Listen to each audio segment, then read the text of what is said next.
Näin, meininkiä, perkele kyllä jytisee. Tästä se lähtee. Piti jostain muuten tämmönenkin lelu. Tosta vedetään noin, niin tässä on tämmönen sorminäyttö. Tälläkin voidaan ohjata tarvittaessa.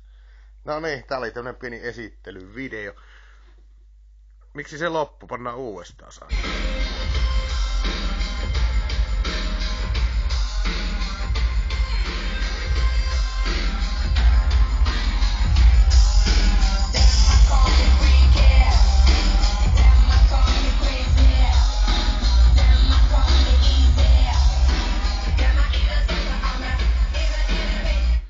Tuollakin nurkassa on tuolla Orrinkaapin alla sohvalla, siellä on kaas nadinpäät ja siellä on 12 vielä lisää. Kyllä jytissee.